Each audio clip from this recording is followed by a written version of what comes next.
Mulai nih. Bukan tidak. Bismillahirrahmanirrahim. Assalamualaikum warahmatullahi wabarakatuh. Alhamdulillahi hamdan katsiran tayyiban mubarakan fih. Asyhadu an la ilaha illallah wahdahu la syarikalah. Wa asyhadu anna Muhammadan abduhu wa rasuluh. Allahumma fassalli wa sallim wa barik ala sayyidina Muhammad wa ala alihi wa sahbihi wa man sara ala nahdihi wa sanna bisunnatihi wa man da'a bida'watihi ila yaumiddin amma ba'du.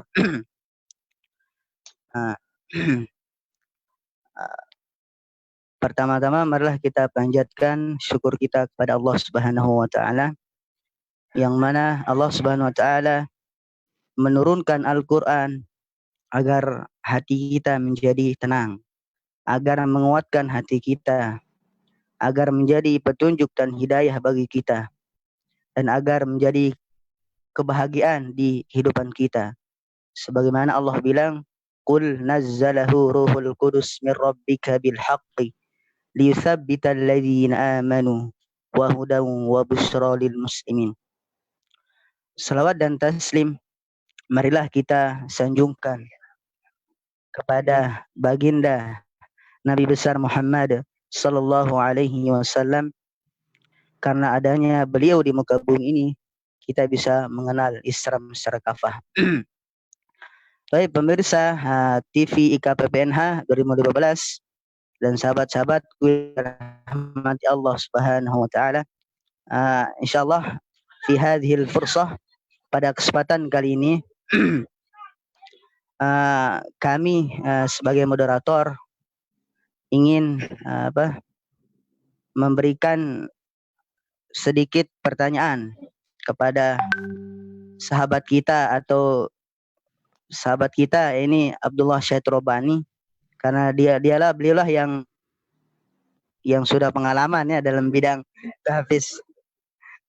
Insyaallah pada kesempatan kali ini, sebelum kita mulai diskusi, saya ingin menyapa dulu ya terlebih dahulu kepada guru kita, sahabat kita Abdullah Syaitrobani. Assalamualaikum Syekh. Waalaikumsalam warahmatullahi wabarakatuh. Gimana kabarnya? Alhamdulillah khair. Antum gimana? Alhamdulillah sehat Ustaz. Sekarang gimana nih keadaan kita di masa pandemi ini? Semoga kita tetap semangat ya, bersama Al-Quran kita bahagia. Amin, amin. Insyaallah. Sekarang masih S2 di mana Ustaz sekarang? Itu ya di kampus masih. Kampus di mana kampusnya? Masih Jogja? Di. Luar biasa ya. Kita doakan ya pemateri kita atau sahabat kita ini Abdullah Syaitrobani, semoga agar segera ya selesai S2-nya dan bisa mengabdi ke umat, ke diri ya. Biasa blow ya di rumahnya. Masya Allah. Untuk langsung saja karena mungkin mempersingkat waktu. Karena di sini mungkin bentar lagi mau buka ya, nggak sabar kita juga mau berbuka. Sharing-sharing sedikit, semoga bermanfaat ya. Ini ada pertanyaan yang pertama kali antum menghafal atau kapan mulainya? Atau ke bangku SD kah atau SMP atau SMA? Kalau untuk pertama kali menghafal itu kalau nggak salah dari kelas 6 SD. Jadi kelas 6 SD itu udah mulai, tapi itu pun baru ngafalnya itu dari juz 30, ngafal surat-surat pendek, kemudian coba yang agak panjang-panjang dikit, yang di tengah-tengah itu, tapi itu pun nggak sampai selesai. Nah, baru mulai intensifnya itu ketika masuk pondok. Jadi ketika masuk pondok itu pun belum mulai juga, karena kan setengah tahun dulu di asrama umum.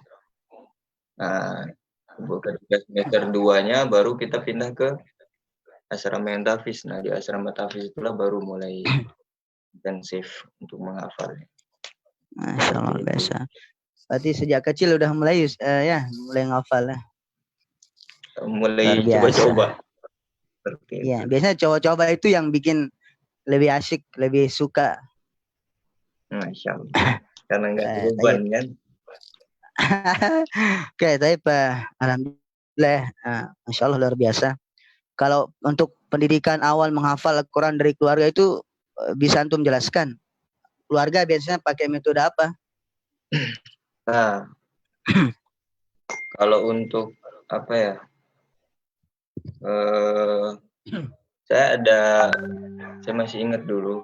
Mungkin teman-teman yang dari Tafis juga, kalau pernah ingat dulu, kita pernah dikasih nonton sebuah video.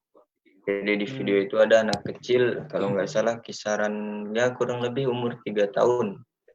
Dan anak itu sudah menghafal Al-Quran. Bayangkan dia butuh berapa lama untuk menghafal Al-Quran itu. Nah, kemudian ketika orang tuanya ditanya, eh, bagaimana caranya kok anaknya ini cepet banget menghafal Al-Quran seperti itu.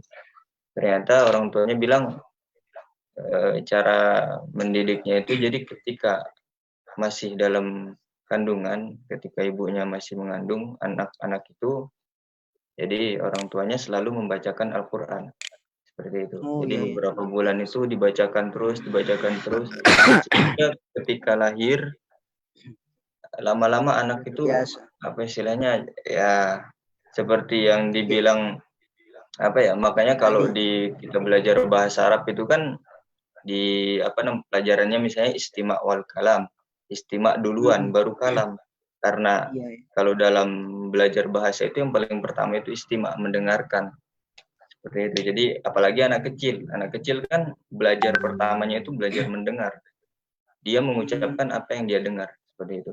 Jadi anak itu didengarkan terus, kemudian ketika lahir umur 3 tahun kurang lebih itu sudah hafal 30 juz.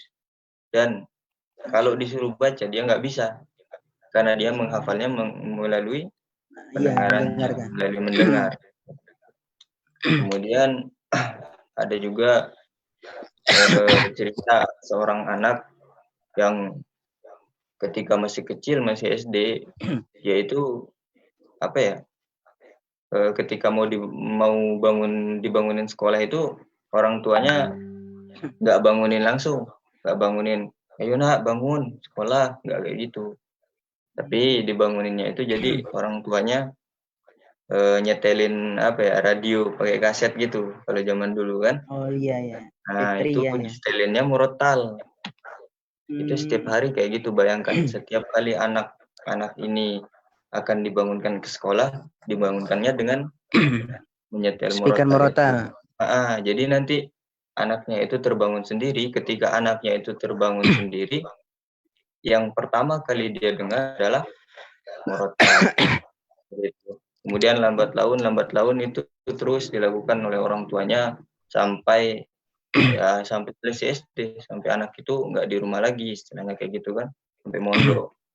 Kemudian ketika anak itu Oh mencoba iya. menghafal Al-Quran, ternyata dia apa istilahnya, dia kok nggak asing yang saya baca ini ya, mikirnya kayak Oh gitu. iya.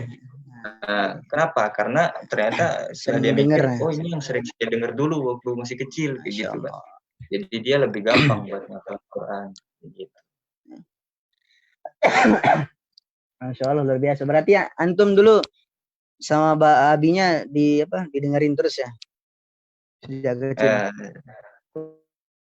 Kurang lebih lah seperti itu. Masya Allah Kemudian luar biasa. kalau untuk metode pribadi, misalnya maksudnya kita mau menghafal sendiri itu ya apa ya istilahnya, nggak ada kata telat untuk menghafal Al-Quran. Bahkan dalam ketika kita berusia segini pun kita masih bisa. Jangan berpikiran kalau istilahnya kita udah tua, biarlah besok anak-anak kita aja yang ngafal Al-Quran. Bukan, tapi kita juga umuran segini masih bisa, ya kan? Iya, iya. Buktinya antum baru biasa sih, setelah keluar pondok baru dapat apa ya? Ya, dapat hidayah. Jujur aja, saya dapat hidayah dari antum dulu semenjak kita duduk di bangku SMA. Iya, sini saya ngomong apa adanya. Dulu saya nggak pernah ngandal nama Al-Quran itu semenjak saya SMA. Tapi setelah dengar antum karena setiap hari di kelas murojaah. Jadi saya tersentuh hati saya, loh kok beliau bisa ya ngaji terus. Jadi pengen gitu. Akhirnya saya ikuti di antum. Alhamdulillah saya bisa ngikuti di antum walaupun belum sempurna seperti antum. Wah, antum lebih atas ya. Iya, lebih atas Terus umurnya. Apa ya, kalau boleh berbagi apa ya, apa yang saya sampaikan di sini lebih ke pengalaman pribadi, lebih ke apa yang saya peroleh, kemudian saya pikirkan kenapa bisa gini, bukan berasal dari, misalnya bukan berdasarkan teori-teori atau apa gitu, bukan. Jadi kalau ada yang saya sampaikan kurang pas atau ada bertentangan dengan apa yang diajarkan oleh agama kita, mungkin bisa ditegur atau diperbaiki seperti itu. Kalau menurut Jadi saya pengalaman pribadi ya, Ustaz ya. Lebih ke situ sih. Nah, kalau yang apa ya, sebelum kita menghafal Al-Quran, ada yang perlu disiapkan juga. Ya, salah satunya kan kita nggak bisa menghafal Al-Quran tanpa guru kan. Itu yang paling penting. Benar. Karena kalau kita menghafal Al-Quran sendiri, kita nggak tahu salahnya di mana, yang benar yang mana, yang perlu diperbaiki yang mana, seperti itu. Nah, seperti talaki gitu ya, lebih bagusnya talaki. Betul. Kemudian niat itu yang paling penting. Niat itu mungkin kalau dari pengalaman saya, mungkin dulu ketika masih kecil kan kita berniat ngafal Al-Quran ya buat ngikutin aja, buat ngikutin saudara, buat ngikutin kakak, atau buat dapetin apa ya, buat dapetin bonus dari orang tua kayak gitu kan. Mungkin kita mikir kayak gitu, tapi saya termasuk orang yang beruntung karena masih diberi kesempatan untuk mengubah niat-niat seperti itu. Mungkin kita bisa saja berniat seperti itu, tapi siapa yang tahu kalau kalau Allah kasih kita waktu atau enggak buat ngerubah niat itu menjadi lillahi ta'ala kan, kita nggak tahu. Jadi alangkah baiknya kalau kita perbaiki niat dari awal, kita ngafal Al-Quran emang benar-benar karena Allah, seperti itu. Kemudian dibarengi dengan ikhtiar. Kadang juga banyak juga sekarang model-model yang milenial, hafiz yang milenial sekarang ngafal Quran hanya pengen ikut lomba gitu kan, ngafal Quran hanya pengen ikut ini dan sebagainya. Jadi bukan hanya tanam dalam diri pribadi niat yang kuat gitu. Tapi kalau saya melihat yang seperti itu, ada orang yang misalnya menghafal Al-Quran karena ini pendapat pribadi ya, menghafal Al-Quran, ada orang yang menghafal Al-Quran karena lomba atau apa itu, atau karena pengen tampil di TV gitu kan, atau mungkin karena ingin menikahi seorang wanita seperti itu kan, karena disyaratkan oleh orang tua harus menghafal Al-Quran gitu kan. Itu apa ya istilahnya, saya yakin kalau saya pribadi, saya yakin suatu saat dia pasti akan apa istilahnya, niatnya pasti akan nanti benar sendiri jalan dengan waktu, insya Allah. Yang berarti gini aja Ustaz ya, berarti dijalanin aja dulu, nanti kedepannya Allah yang ngubah gitu. Bukan Allah yang ngubah, tapi kita juga harus usaha kan. Iya emang Allah yang ngubah, tapi kan kita harus usaha, kayak gitulah. Oke, siap, luar biasa. Satu lagi yang paling penting itu doa orang tua. Jangan pernah lupa buat minta doa dari orang tua, karena bagaimanapun apa ya istilahnya, ketika kita sudah buntu, apalagi udah stres, sudah nggak tahu mau cara kayak gimana lagi, ketika kita mungkin jenuh, capek, mungkin ngafal terus, membaca terus, nggak masuk kayak gitu kan. Iya. Itu di situ kita harus ingat kalau kita masih punya orang tua yang bisa doain kita. Karena mungkin kita sering dengar kan yang bilang, ketika kamu sukses itu jangan terlalu bangga, karena bisa jadi kesuksesanmu itu hanya 1%, 99%-nya itu dari orang tua, dari doa orang tua gitu. Masya Allah. Ya, oke, baik. Saat itu kalau misal ini kalau menghafal itu biasanya faktor lingkungan mendukung nggak Ustaz? Kalau dari antum sendiri? Kalau menurut saya sangat. Makanya kalau saya sarankan kalau ada yang ingin menghafal Al-Quran, baiknya di lingkungan yang memang orang-orangnya menghafal Al-Quran. Jadi dengan situ, karena kadang kan kalau kita istilahnya nggak di lingkungan seperti itu, kadang kita minder. Apalagi kita mungkin nanti kalau misalnya kita di kos-kosan atau apa gitu kan, kita nggak bisa ngaji dengan nada yang agak tinggi suaranya gitu kan. Nah, tapi kalau kita di asrama, kita bisa mau istilahnya mau dengan nada setinggi-tingginya ketika murojaah atau apa kan nggak masalah. Kemudian kita bisa istilahnya ketika kita ngaji, teman kita ada ngaji, ketika teman kita ngaji, kita pengen ngaji juga. Kalau menurut saya sangat penting. Ini coba apa sih tipsnya ketika kita sudah menjadi seorang penghafal Quran tapi lingkungan kita tidak mendukung gitu, gimana solusinya gimana? Itulah saya paling ingat dulu, saya lupa yang ngomong siapa di pondok. Jadi saya ngomong kayaknya. Nah, kalau mungkin benar-benar jadi dulu saya pernah dengar yang bilang kalau bisa selesaikan hafalannya di pondok. Jadi nanti apa istilahnya selesaikan hafalanmu, kuatkan hafalanmu di pondok. Jadi nanti di luar tinggal murojaah. Istilahnya saya baru sadar sekarang ketika merasakan kenapa seperti itu, karena ya kita nggak tahu di luar kesibukan seperti apa yang harus kita lakukan, godaan seperti apa biar kita tetap bisa ngaji, kita kan nggak tahu. Jadi dari kebiasaan kita murojaah di pondok itu ya kita harus tetap pegang erat kalau menurut saya situ. Jadi kebiasaan kita murojaah di pondok di waktu kapan misalnya setelah maghrib atau setelah isya atau sebelum tidur, ya kalau bisa kita lanjutin terus, itu kita pegang terus kayak gitu. Berarti kita lebih semangat lagi kalau hidup di luar, Ustaz ya, kalau mandiri. Masya Allah, dengan ujian yang luar biasa. Masya Allah. Apalagi terlebih antum jomblo nih, luar biasa. Ya. Oke, ini satu lagi. Nah, antum ketika sudah menjadi mahasiswa dulu atau mungkin murojaah sambil kuliah itu cara nanganin gimana? Tantangan di luar tuh gimana? Dan gimana solusi dan problematikanya gimana? Kalau apa ya? Kalau yang kayak gitu sih sebenarnya nggak jauh beda seperti yang saya jalanin di pondok. Kalau antum kan tahu, apalagi antum sekelas dulu kan. Ya.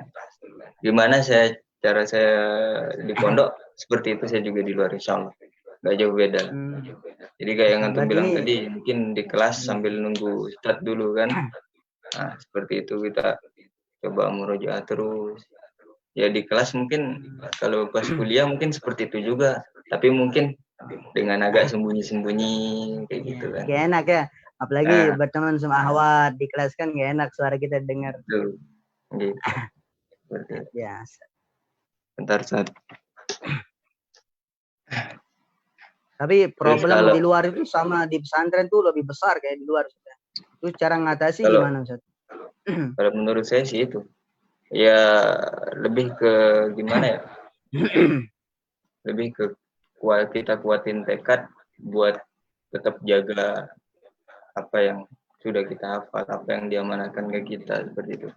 Saya pernah dengar ada yang bilang orang yang menghafal Al-Quran itu bebannya lebih berat daripada ibu yang sedang mengandung. Iya, mengandung. Karena ibu yang sedang mengandung ketika anaknya lahir bebannya akan hilang. Tapi seorang yang menghafal Al-Quran bebannya akan tetap ada pada dirinya sendiri sampai dia nggak nafas lagi, sampai dia meninggal. Gitu. Masya Allah. Nih, bakal jadi quote nih, quotes. Siap-siap dicatat nih. Untuk apa ya? Untuk kalau untuk tips murojaah, kalau dari saya itu ini yang paling, kalau menurut saya kebanyakan kesulitan yang ditemuin sama orang-orang itu ya ketika dia murojaah sambil menghafal. Menurut saya di situ. Jadi misalnya nih anak pondok nih, dia sorenya harus setoran gitu kan. Sementara dia juga misalnya minggu depan harus tasmi kayak gitu kan. Jadi disitulah apa ya, kita dituntut buat gimana bisa ngatur waktu itu sebisa mungkin, sebagus mungkin. Kapan kita harus murojaah, kapan kita harus ngafal. Kalau saran saya, kalau mungkin cara-cara murojaah kalau yang biasa mungkin per halaman kan gitu-gitu kan. Misalnya juz 1, kita murojaahnya halaman pertama dulu. Setelah bagus kita lanjut halaman kedua. Setelah bagus, ketika mau lanjut ke halaman ketiga, kita ulang dulu dari 1, 2, 3. Kemudian mau lanjut ke 4, kita ulang lagi 1, 2, 3, baru 4. Kayak gitu. Kemudian yang kedua, kita mungkin Antum pernah dengar nggak ada metode murojaah dengan pertanggal? Pertanggal yang mana nggak tahu. Nah, jadi caranya itu misalnya nih, kalau orang yang udah hafal 30 juz misalnya. Jadi dia bisa murojaah itu per tanggal. Tanggal 1 dia murojaah juz 1. Tanggal 2 juz 2. Nah, dan seterusnya seperti itu. Berarti Atau kayak per hari gitu ya. bisa juga. Tapi itu murojaahnya ada apa istilahnya, ada indikator keberhasilannya. Jadi dia harus benar-benar lancar, karena kan istilahnya yang di murojaah 1 juz. Itu murojaahnya harus bagus gitu lah. Oh iya, 1 hari itu harus bagus berarti ya. Jadi kalau yang saya pernah dengar dulu, kalau nggak salah tingkatan dalam menghafal atau dalam murojaah itu ada hitungan tingkatan dari tingkatan 5 sampai tingkatan 8. Tingkatan 8 itu yang paling tinggi. Tingkatan 5 itu yang kayak gimana? Tingkatan 5 itu ketika kita bisa memurojaah 1 halaman tanpa ada salah, tanpa ada ragu sedikit pun. Masya Allah, luar biasa. Tanpa ada salah, tanpa ada ragu sedikit pun. Keraguan itu maksudnya di situ tuh ketika kita bisa alhamdulillahi rabbil alamin. Nah, itu udah ragu. Iya. Seperti itu. Contohnya misalnya gitu kan. Nah, itu yang tingkatan 5. Kemudian yang selanjutnya tingkatan 6, ketika kita bisa memurojaah 1 lembar, jadi 2 halaman kan, 1 lembar tanpa ada ragu, tanpa ada salah. Kayak gitu. Kemudian naik lagi tingkatan 7. Tingkatan 7 itu setengah juz. Jadi setengah juz itu kita murojaah bil ghaib loh, tanpa buka Quran. Jadi tutup Al-Quran, kemudian nggak ada salah, nggak ada ragu sama sekali. Nah, kemudian yang paling tinggi tingkatan 8 itu yang 1 juz dia murojaah ya los lah istilahnya, lancar. Jadi nggak ada salah, nggak ada ragu sedikit pun, nggak ada buka, nggak ada ngintip-ngintip gitu. Nah, itu yang berat biasanya Ustaz ya. Apalagi di luar, kehidupan di luar kan. Nah, mungkin kita bisa latih itu. Kita bisa latih itu dengan murojaah per tanggal tadi. Jadi di apa namanya? Di tanggal 1 kita murojaah juz 1, kita coba 1 halaman dulu. Kalau kita udah berhasil murojaah 1 halaman, kita bisa lanjut yang apa istilahnya, yang ke 1 lembar. Ya kan? Ketika kita berhasil yang 1 lembar, kita bisa lanjut ke yang 1/4 juz. 2,5 lembar, 2,5 halaman. Nah, setelah kita bisa yang itu, lanjut setengah juz, lanjut lagi ke yang 1 juz. Seperti itu. Berarti yang butuh kesabaran, lama banget ya. Nah, iya itu yang paling penting. Butuh kesabaran. Atau bisa juga yang 1 bulan itu kita bagi 3. Jadi kalau yang hafal 30 juz, dia bisa tanggal 1 itu dia hafal, dia murojaahnya itu juz 1, juz 11, juz 21. Kemudian tanggal 2, juz 2, 12, juz 22. Jadi kalau dia mau kayak gitu bisa. Jadi istilahnya dalam sebulan itu dia bisa khatam murojaah 3 kali kan.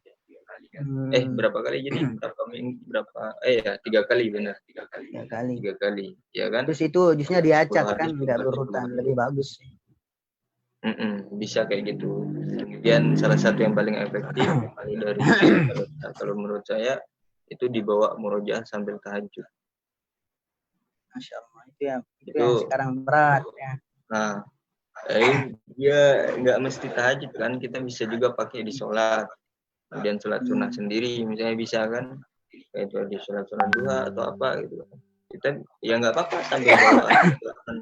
sambil murojaah kita baca itu, udah 1 rakaatnya itu kita bisa berapa berapa halaman mampunya ya udah segitu aja. Yang penting tetap berkelanjutan, tetap terus dilakukan istiqomah. Oke, Ustaz, Masya Allah, luar biasa perjuangan antum ya. Semua kita juga kayak gitu ya, yang udah ngerasain ngafal, apalagi terutama sahabat kita Fatah ini. Luar biasa perjuangan beliau ya. Itu yang paling suka di belakang layar, dalam beliau luar biasa. Iya. Tawaduk beliau itu. Oke, luar biasa emang. Kita emang harus tetap semangat ya. Betul. Karena lingkungan pondok sama lingkungan luar itu emang berat di luar ya. Jadi kita mandiri, belum diajak sama teman malam mingguan kan. Nah, itu. Harus benar-benar ngatur jaga waktu diri ya. Iya.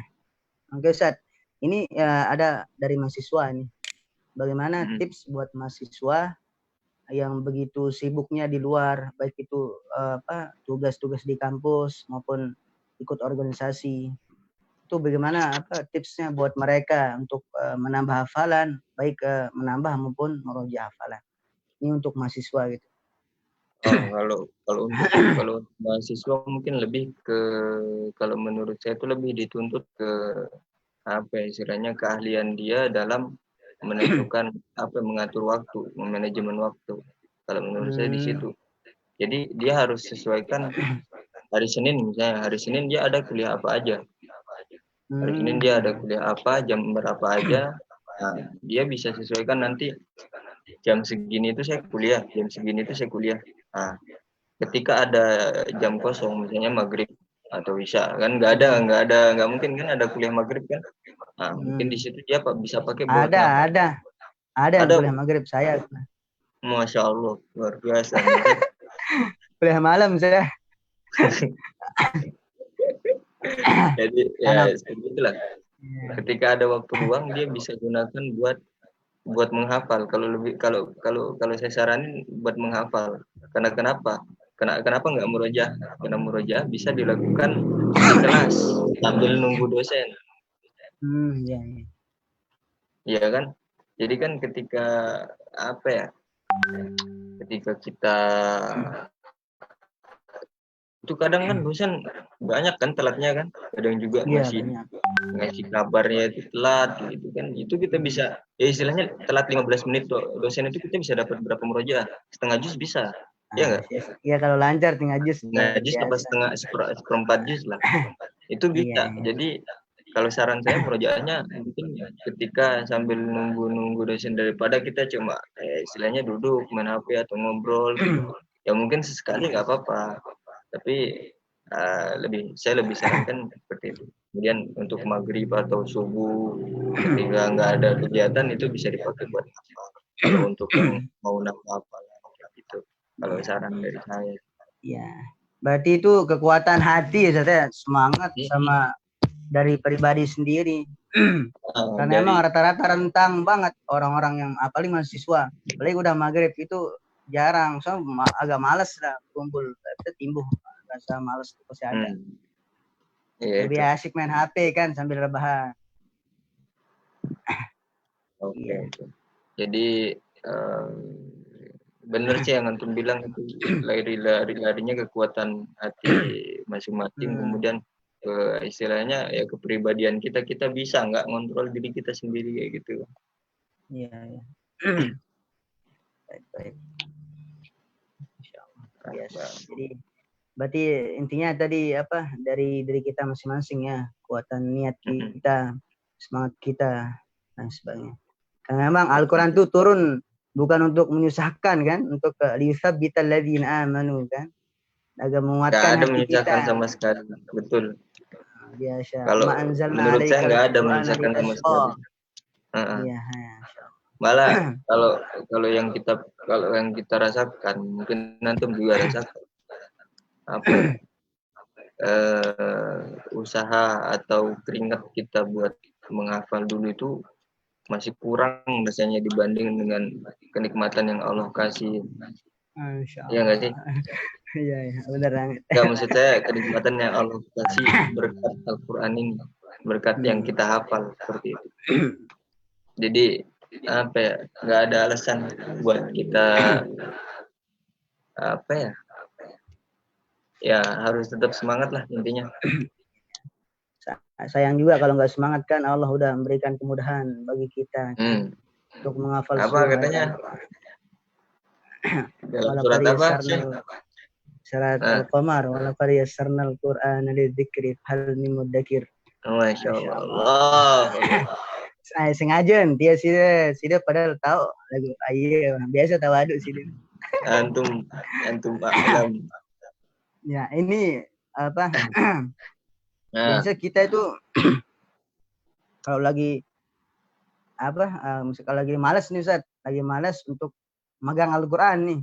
Karena emang nggak lancar. Itu ada nggak metode tips untuk memudahkan merojah kita selain megang Al-Qur'an? Nah, aduh, saya mau ngomong apa tadi lupa ya.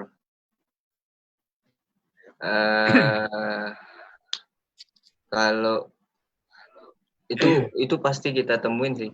Kalau menurut saya itu pasti kita temuin, dan kalau cara saya ngadepinnya itu saya dengerin. Jadi play murotal saya. Jadi juz berapa yang harusnya saya murojaah hari ini, tapi karena ya digodain setan, jangan mending tiduran aja, itu mending rebahan aja gitu kan. Nah, jadi ya udah rebahan aja tapi sambil denger murotal itu. Misalnya saya pengen juz 1 misalnya, ya udah tinggal play murotal juz 1. Jadi kita dengerin, ya dalam hati kita ngikutin. Kayak gitu. Kalau saran saya itu yang bisa dilakukan ketika ya malesnya itu udah kebangetan gitu kan. Kemudian mungkin kita juga tanpa sadar kadang posisi-posisi ayat yang ketika kita murojaah itu agak susah kita rasain, itu biasanya itu nantinya akan jadi ayat yang istilahnya kuat di ingatan kita. Kenapa? Benar, karena ketika kita murojaah, ini ayat yang susah itu ini. Oh, kayak bedanya di sini. Oh, kemarin salahnya di sini. Karena kita lebih ingat jadinya dibanding dengan ayat-ayat yang udah lancar duluan itu lebih kuat yang sering salah itu kadang. Iya, benar. Antum pernah ngalamin pasti kan? Iya, itu aneh nangis sama surat Yusuf. Gak lancar-lancar tuh, tapi setelah udah beberapa kali gagal, disitulah kenikmatan luar biasa di situ. Betul. Malah kadang kita nggak pernah baca aja, nanti istilahnya kayak udah nempel gitu lah, karena sering salah dulu gitu kan. Iya.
Assalamualaikum.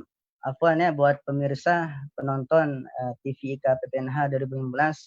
Tadi ada kendala sinyal ya, kurang kuota biasanya. Insya Allah sekarang udah kita isi lagi dan semoga masih tetap standby ya untuk menyaksikan, mendengarkan motivasi dari sahabat kita, Syahid Robbani ya. Semoga dengan motivasi beliau itu menjadikan kita lebih semangat lagi untuk berinteraksi dengan Al-Quran, berdekatan dengan Al-Quran. Dan pokoknya intinya dah terus berjuang bersama Al-Quran. Karena tidak lain biar kita nggak sesat kan, dan tadillu ma in tamassaktum bihima kitaballahi wa sunnatan nabi. Sekarang saya mau nanya sama antum, Syah. Satu aja. Jangan bertanya, ini tidak sebanding antum. Enggak. Antum masa guru bertanya sama murid. Nggak ada guru murid, nggak ada. Pada murid. Apa? Ya. Kalau metode yang paling sering antum pakai ketika menghafal dulu, metode yang kayak gimana? Karena kan setiap orang kan pakai metode yang berbeda-beda. Jadi metode ini mungkin cocok sama siapa yang kayak gini. Cocoknya sama siapa karena beda-beda orang kan. Ya kan sekarang banyak ustadz-ustadz yang tren di YouTube kan atau mungkin di TV yang membuka metode bagi untuk para pemula atau mungkin para pekerja, entah itu metode semudah tersenyum kan, entah itu metode sambil rebahan atau sambil menekan merotal. Sebenarnya banyak banget metode, tapi apakah cocok nggak untuk kita metode itu? Kalau pribadi sih metode itu saya tahu metode semua, rata-rata saya tahu metode itu, tapi saya jarang pakai itu. Saya pakai bagaimana saya nyaman pada pribadi saya sendiri gitu. Dulu saya metodenya pakai melihat tilawah dulu, tilawah ayat itu yang kita mau hafal sampai 10 kali. Bahkan saya dulu sampai 30 kali itu saya tilawah terus yang satu halaman itu bisa sampai setengah jam. bolak-balik setengah jam satu halaman di tilawah. Nah, selesai tilawah barulah kita mulai menghafal. Kita bagi dua kan, 2 halaman tuh. Biasa kalau ayat-ayat panjang, misal kalau dalam satu halaman berisi 8 ayat, saya bagi 2, 4 ayat saya potong. Saya hafalin dulu, baru saya ulang-ulang. Dan itu pun saya ngulang sampai 20 kali, 30 kali. Bagaimanapun biar langsung melekat gitu dalam pikiran saya, dalam ingatan saya.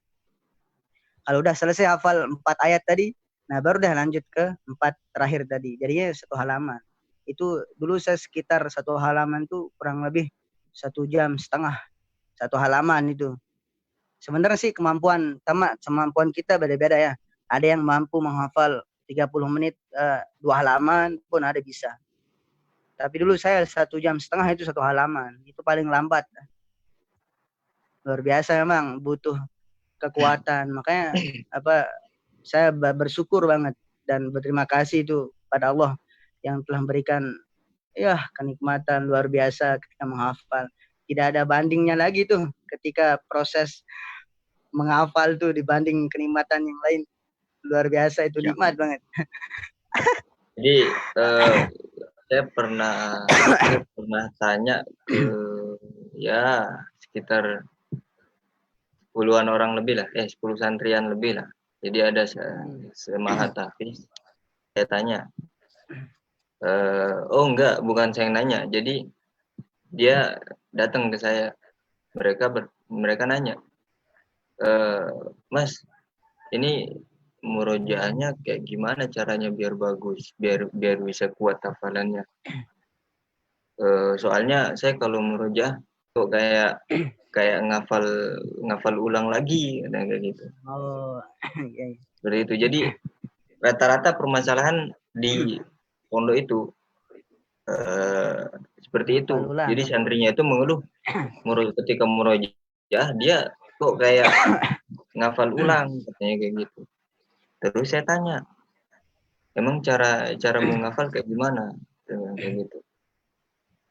Saya baca Mas, baca terus baru langsung hafal katanya gitu. Biasanya sebelum coba dihafal itu bacanya berapa kali? Tanya kayak gitu. Dia jawabnya berapa? 3 sampai 5 kali, Mas. Nah, disitulah ketemu permasalahannya, titik apa istilahnya, agar permasalahan. Jadi istilahnya ya walaupun kayak yang antum bilang kadar ingatan seseorang itu berbeda dengan yang lain kan. Ya tapi paling enggak minimal kalau saya pernah baca itu minimal 20 kali kita harus baca. Ya, 20 kali. Minimal 20 kali itu istilahnya biar bisa ngerekam dulu di alam bawah sadar kita, ngerekam baru kita coba hafal. Kalau nggak kayak gitu ya nanti bakal munculin masalah pas kita murojaah. Kayak masalah tadi, murojaahnya kayak dia ngafal lagi jadinya kayak gitu kan. Kayak istilahnya kayak udah lupa sama sekali lah gitu kan. Nggak ada bayangan sama sekali. Tapi kalau kita pas kita ngafal, kita baca 20 kali dulu sebelum kita coba ngafal, pasti bakal ada bayangan nanti kan. Oh setelah ayat ini, oh salahnya di sini, sebenarnya kayak gini. Nah, menurut saya kayak gitu.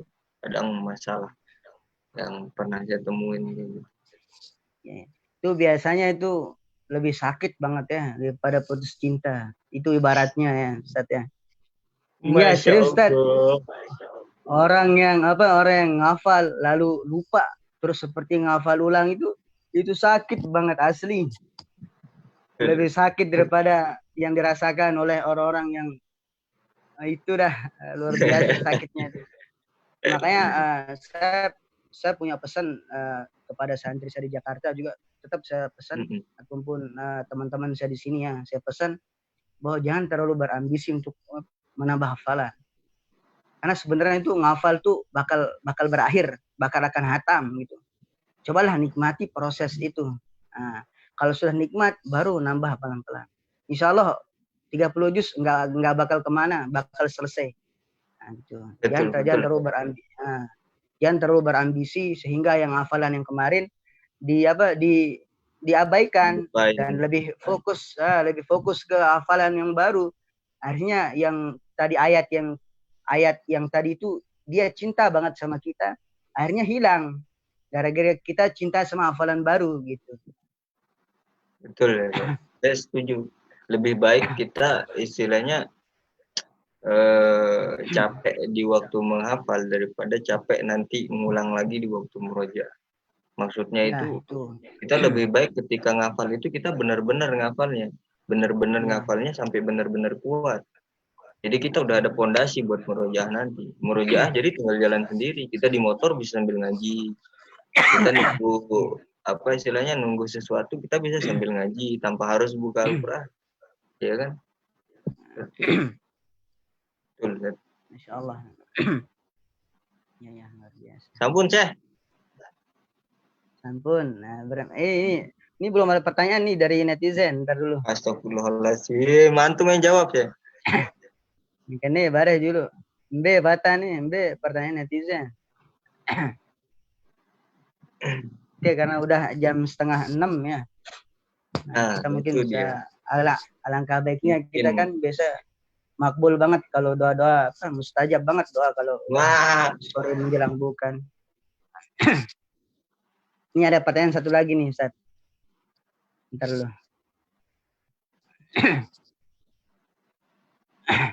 Nih, Ustaz, ada pertanyaan dari Muhammad Lutfi Ali dari Gerong. Ini dari pertanyaan dari saudari kita Sinar Rengganis. Assalamualaikum. Masing-masing orang punya cara tersendiri untuk menghafal Al-Quran. Namun problematika yang sering dihadapi oleh sebagian orang adalah murojaah hafalan, terutama bagi yang bukan di bidangnya, bukan santri pondok Quran seperti mahasiswa yang kuliah atau bekerja. Bagaimana solusi, tips yang dapat membantu dalam murojaah di tengah kesibukan yang ada? Syukron. Kayaknya tadi udah ya dijelasin untuk mahasiswa itu. Iya, udah. Ya mungkin bisa lihat di replay ya yang siaran tadi ya. Kan udah dijawab tadi ya. Lanjut ke pertanyaan berikutnya. Nama hamba Allah. Assalamualaikum warahmatullahi wabarakatuh.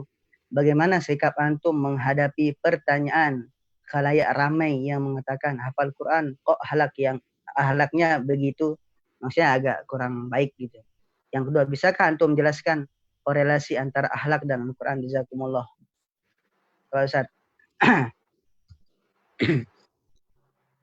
Yang sedang viral nih. Saya nggak terlalu bisa jawab kalau untuk pertanyaan saya ini, mohon maaf. Yang pertama dari Lutfi Ali, mengapa ayat Al-Quran sama dan berulang? Saya pernah baca tapi saya lupa, jadi mohon maaf saya nggak bisa jawab. Mungkin antum bisa jawab, Ustaz Kakul. Aduh, saya bukan bidangnya. Kita los aja dulu, los dulu. Nah, karena itu emang dia karena emang tema kita kan menghafal Quran, problem dan solusi. Itu mungkin lebih atas makomnya dia tuh. Nanti kita lemparkan ke Ahipata. Kita jawab yang kedua tadi, Ustaz. Kalau nggak salah itu dibahasnya di Ulumul Quran. Iya kan? Dan iya, itu agak benar. Coba kita bahas yang kedua tadi, Ustaz. Bagaimana tanggapan kita mengenai orang yang sering berkata menghafal Quran kok akhlaknya begitu?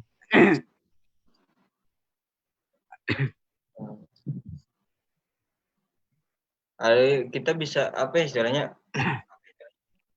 Bagaimana sikap antum menghadapi pernyataan khalayak ramai yang mengatakan kalau untuk pertanyaan pertama itu kita ngaca dulu lah yang pertama. Kita salah apa enggak? Kalau kita salah, kita perbaiki. Berarti orang itu mengingatkan kita. Iya kan? Tapi kalau kita nggak salah, ya udah bodo amat. Kalau saya sih kayak gitu kalau saya. Jadi kalau kita salah, kita terima itu sebagai istilahnya pengingat. Jadi orang itu baik mengingetin kita. Orang itu baik mengingetin kita, ya kita harus perbaiki di mana salahnya. Kalau yang kalau misalnya kita nggak salah, ya kita harus tetap istilahnya ya seperti apa adanya. Kalau emang benar, ya kita harus tetap jangan mau terpengaruh dengan orang. Iya, benar. Prinsip yang saya bawa seperti itu. Kemudian soal yang kedua, bisa antum menjelaskan korelasi antara akhlak dan Al-Quran? Kalau untuk ilmu agama, mohon maaf masih jauh ilmu saya. Mungkin antum lebih tahu ya. Serius. Tapi kalau untuk cara kerjaan, cara ngapal, insya Allah dari pengalaman tahu lah. Tapi kalau sampai ke ulumul Quran itu saya belum terlalu paham. Bisa jawab. Bismillah ya. Bagaimana tanggapan kita agar ngelihat orang-orang ramai yang mengatakan bahwa kok dia ngafal Quran akhlaknya begitu. Saya bilang bahwa ngafal Quran itu tidak semua baik gitu. Maksudnya orang ngafal Quran tidak semua jadi orang baik gitu. Kan Allah sudah bilang dalam surah Al-Fatir itu kan, "Tsumma awrasnal kitabal ladzina istafaina min ibadina." Nah, di situ ada 3 golongan. Faminhum zalimun li nafsi. Golongan pertama, mereka diberikan Al-Quran tapi zalim terhadap dirinya. Itu. Dia itu mungkin ngerjain kemaksiatan, udah diberikan Al-Quran 30 juz misalkan, tapi dia melakukan kezaliman, maksiat dan sebagainya. Karena emang udah kadarnya gitu. Tidak selalu penghafal Quran itu menjadi orang baik. Faminhum muqtasid, dan ada yang kedua orang pertengahan. Kadang-kadang dia soleh, kadang-kadang dia meninggalkan kesolehannya itu bermaksiat. Dan ini yang paling bagus. Faminhum sabiqum bil khairati biiznillah. Dan inilah kita kejar ini yang ketiga ini. Berlomba-lomba dalam kebaikan. Ayo kita jadikan kita berpegang teguh sama Al-Quran ini untuk berlomba-lomba menjadi orang baik gitu. Mendakwahi untuk mensiarkan Islam lewat Al-Quran kita yang kita punya dan sebagainya. Kalau tanggapan saya pribadi, ya tadi sudah ada kadarnya masing-masing Allah bagikan. Kita juga nggak bisa nilai seorang dia ngafal Quran, dia ahli Al-Quran. Enggak. Kan dulu zaman Rasulullah ada orang munafik kan, ada yang khawarij kan, mereka ngafal Quran tapi melenceng dan sebagainya. Kan sekarang orang Yahudi juga ngafal Al-Quran. Tapi niatnya sekali. Niatnya apa? Untuk menghancurkan Islam seperti itu. Iya.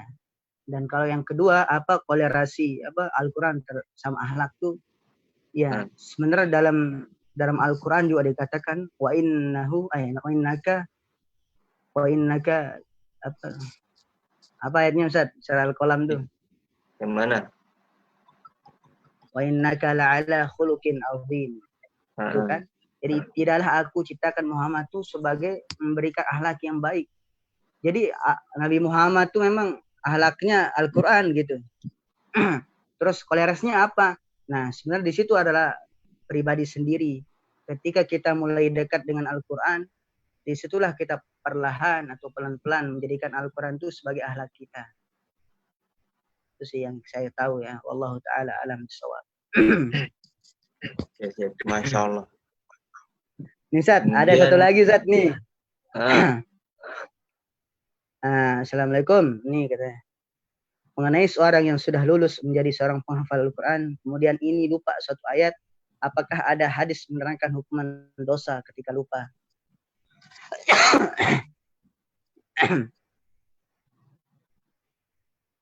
Kalau saya belum terlalu ya, saya nggak tahu kalau itu ya. Cuma saya pernah dengar di apa namanya, di surat Al-Kahfi. Iya. Antum pernah dengar nggak sih? Yang mana coba bacain dulu dong. Wa ma ansanihu illa syaitanu an adhkura. Oh iya. Tapi saya lupa penjelasannya kayak gimana. Mungkin antum saya bantu jawab. Silakan antum Syah.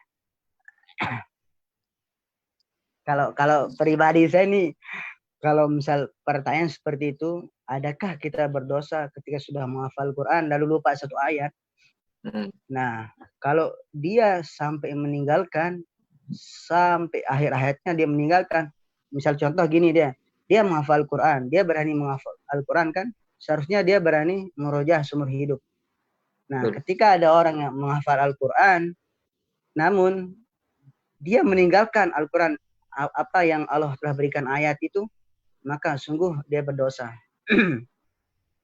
Nah, kalau saya pernah baca sih, tapi kalau dalam hadis, perasaan hadis dia itu, atau mungkin artikel atau kata-kata himah yang pernah saya dengar gitu.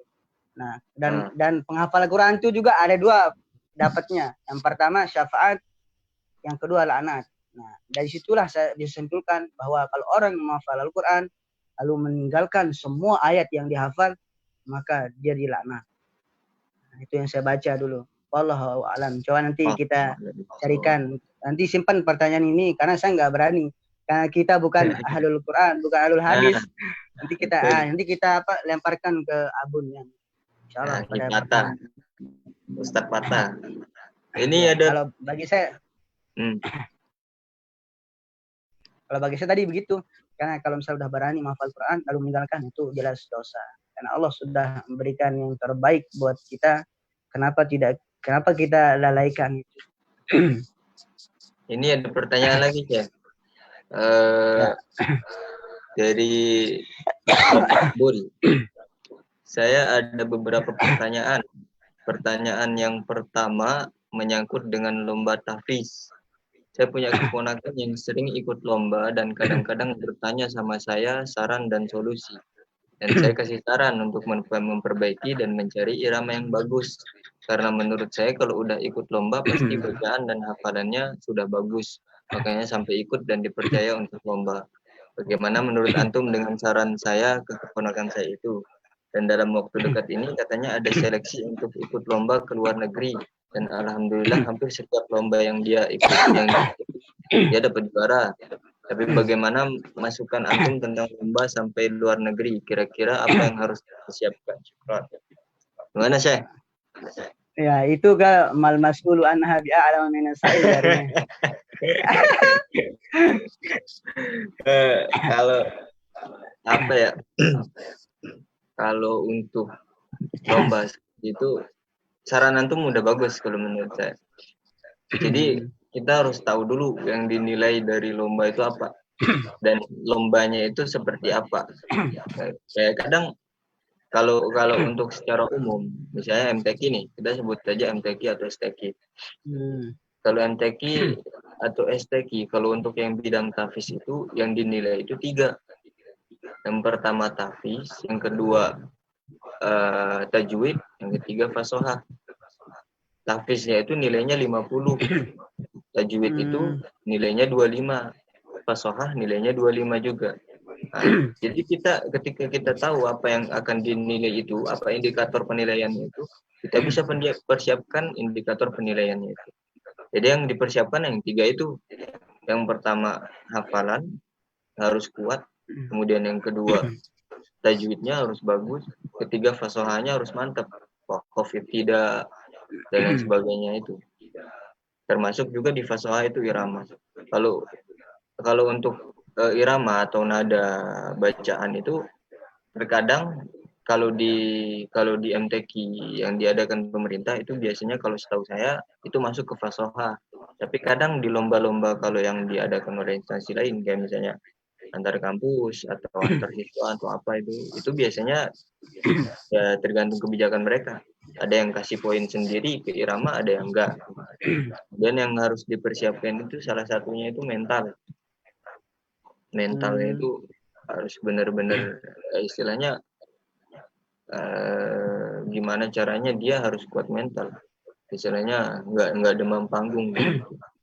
Kemudian jaga niat juga, jaga niat lillahi ta'ala, bukan karena pengen juara 1, bukan karena pengen terkenal, bukan karena pengen dapat hadiahnya itu. Ya, yang pertama lillahi ta'ala. Lillahi ta'alanya itu seperti apa? Untuk syiar, untuk mensyiarkan Al-Quran, untuk mensyiarkan agama. Biar orang-orang lebih termotivasi untuk menghafal Al-Quran. Seperti itu kan. Kalau yang saya dapatkan seperti itu. Lebih ke yang tadi yang dipersiapkan itu ya niat, kemudian mentalnya, mental baja, harus mental baja. Terus yang kedua, terus yang selanjutnya itu hafalannya. Nah, mungkin kalau untuk yang seperti ini, kalau saran saya mungkin bisa merojahnya itu dengan yang sambil sholat tadi, terutama kalau bisa sholat tahajud. Jadi 1 rakaat dia paling enggak itu kalau bisa merojah 2,5 halaman, jadi 4 lembar, 1/4 juz. Jadi 1/4 juz, kemudian ya ambillah 2 rakaat setiap malam itu. Jadi dia bisa dapat setengah juz merojah dalam tahajud. Kalau saran dari saya seperti itu. Dia makbul, tengah dia bul. Biasa dia bertanya, dia sudah tahu dia tapi dia bertanya gitu makbul. Masya Allah. Ada satu lagi nih Tad. Bagaimana pendapat Ustadz tentang berita yang terkait dengan penghafalan Al-Quran? Lihat beritanya apa? Belum saya? Itu berita belum. Yang mahasiswa, itu ya, yang apa? Mahasiswa yang lakukan maksiat gitu. Pro player. Iya. Jadi emang seperti saya katakan tadi udah ada kadarnya sebenarnya. Bukan berarti orang menghafal Quran itu sudah layak baik gitu. Sudah ada pembagian. Zalimul nafsi itu sendiri. Dia ada yang diberikan Al-Quran lalu menganiaya dirinya sendiri. Ada. Apakah salah? Salah Allah kah? Bukan. Salah kita. Karena kita memang dari niat awal tuh kita tidak merespon kuat, serius untuk menerima ayat-ayat Al-Quran tersebut. Makanya kita sampai, makanya seperti Antum bilang tadi, pertama niat yang kuat. Niatkan emang lillahi ta'ala. Karena kalau udah bentur dengan niat kita sama hal-hal dunia, bisa jadi nanti bentrok sama perbuatan kita. Kalau pendapat saya juga sama sih kayak Antum. Jadi ketika ada kasus seperti itu, yang kita salahkan itu orangnya, bukan Al-Qurannya, bukan hafalannya. Iya. Seperti itu kan. Jadi ketika kita membaca berita seperti itu kalau menurut saya itu kita ambil pelajaran sisi baiknya aja. Kadang ada juga kan berita yang menonjolkan sisi baik seorang penjahat. Jadi biar orang-orang itu akhirnya ini udah kayak gini kok masih kayak gini. Kita harus pinter-pinter juga. Dan ya satu lagi, kita juga sportif. Ketika kita melihat hal-hal seperti itu, jangan sampai kita menyalahkan semuanya gitu. Nah, betul. Salahkan orangnya doang. Ya, salahkanlah pribadi dia. Karena dia mungkin awalnya tidak serius dalam menerima ayat-ayat Allah. Atau mungkin di tengah perjalanan tergoda. Iya, tergoda dengan wanita kan seperti hadis tuh. Iya, benar-benar. Ya, kan emang berat sih. Kata guru saya di Jakarta, berat memang menghafal Quran. Berat banget. Ke jalan ke kiri haram, ke kanan haram. Makanya jalan ke ngadep atas doang. Ngadep atas ntar lagi. Bareh bentur tembok apa sih lamper. Dot menu ya. Ya, akhirnya gimana? Sudah yakfi ya, insyaallah. Cukup ya. Itu aja milu-miluan doang. Ya, karena emang sudah jam 5:30 ya. Karena saatnya kita berdoa untuk insyaallah saja banget doa sekarang. Kita berdoa agar negeri kita ini khususnya Indonesia dan negeri-negeri Islam agar cepat pulih dari wabah virus corona ini. Amin. Biar kita bisa beraktivitas seperti biasanya. Amin. Saya tafadhol, saya doa dulu. Kita tutup dengan doa kafaratul majelis saja. Subhanakallahumma boleh. Oke. Terima kasih kepada teman-teman. Syukron ala istima'ikum wa jazakumullah khairan katsiran. Kepada pemirsa TV PKPPNH 2015 dan sahabat-sahabatku yang dirahmati Allah SWT. Terima kasih banget ya semua telah standby ya, menonton timeline kita, live streaming kita mengenai tentang tentang cara menghafal Quran dari metode, problematika dan solusi. Dan semoga kedepannya dan semoga tadi yang mendengarkan bisa terbesit dalam hatinya untuk bisa mulai menghafal Quran gitu kan, luar biasa. Amin. Masya Allah. Ya, semoga aja tadi yang nonton live streaming kita, yang dapat manfaat dari motivasi dari guru kita tadi Syed Robani, semoga kita diberi hidayah untuk